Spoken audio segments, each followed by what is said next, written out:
Travis head के सामने तो प्लान एकदम सही है, लेकिन मिचेल मार्श के सामने मेक श्योर करना है कि शुरू में, जैसे हम रोहित शर्मा की बात करते हैं कि उन्हें शुरू में पुल शॉट ना खेलने दिया जाए, मिचेल मार्श के साथ भी वही आपको देखने को मिलेगा। ये प्लान की मैं बात कर रहा था कि जो आपने स्टंप में रेगुलर बिना दिए जो गेंदबाजी की उसी के साथ परसिस्ट करी।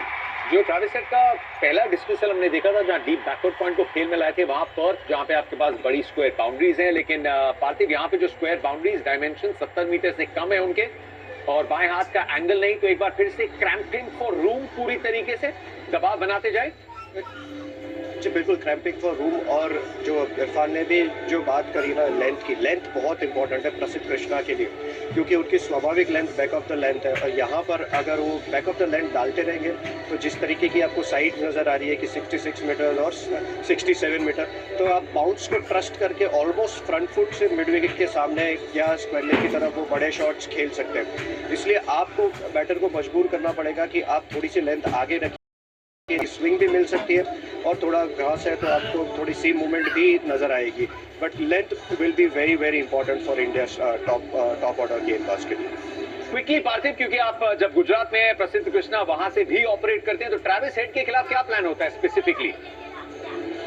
वो ट्रेविस हेड को जब वो गुजरात का प्लान अलग होगा, यहाँ पे का प्लान अलग होगा उनका, जिस तरीके से गेंदबाजी कर रहे हैं। बट ऑब्वियसली ट्रेविस हेड को आप वही चाहते हैं कि उनको रूम ना दे और जितनी हो सके उतनी आगे गेंदबाजी करे, तो स्विंग में उनको फंसा सकते हैं। तो और प्रसिद्ध कृष्णा उस चीज़ के ऊपर काम भी कर रहे हैं, क्योंकि एक नेचुरल लेंथ है, उसको चेंज करने के लिए काफ़ी मेहनत करनी पड़ती है, जो इरफान ज़्यादा बता सकते हैं, लेकिन वो लेंथ को आगे ले जाने के लिए काफ़ी मेहनत कर रहे हैं प्रसिद्ध Krishna. Thank you Parthiv. Commentary box में होगी आपसे एक बार फिर से मुलाकात, जहां इरफान भी होंगे, और ये जो लेंथ है स्वाभाविक, उसको बदलने में कितना मेहनत लगती है, क्यों उसकी आवश्यकता है, उसकी बातचीत कमेंट्री में होने वाली है। मिस्टर चोपड़ा, आप तैयारी कर चुके हैं, मुझे लगता है इनसाइडर्स लेंथ की, तो फिर चलते हैं गेंदबाजों की थोड़ी और चर्चा।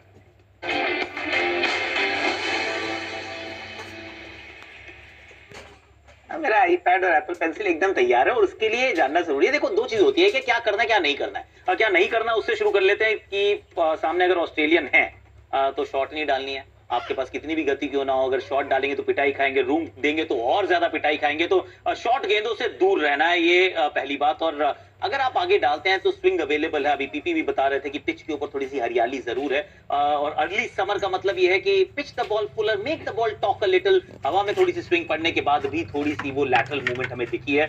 इसी को थोड़ा सा और अगर वैलिडेट करने का प्रयास करें तो आप पाएंगे कि ये इस श्रृंखला की गेंदबाजी है अब तक की, उसमें अगर आप ये पिच मैप को देखते हैं तो ये बड़ा इंटरेस्टिंग ये है कि ये आपका एरिया है, ज्यादातर गेंदे आप यहाँ कीजिए।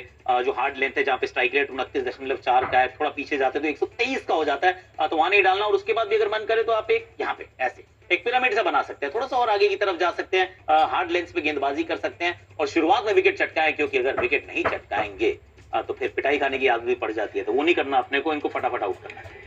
क्या बदलाव इरफान, आप ऑस्ट्रेलिया में काफी क्रिकेट खेले हैं, इन कंडीशंस को जानते हैं, कंपेयर्ड टू पर्थ और एडिलेड में जो कंडीशंस थी, यहाँ पे तेज गेंदबाज और खास करके जो ओपनिंग स्पेल्स हैं उसमें? देखिए, पर्थ आपको एकदम मलायदा, उसको छोड़ दीजिए, पर्थ सबसे अलग है, वहाँ पे और ज्यादा आपको लेंथ आगे डालनी है।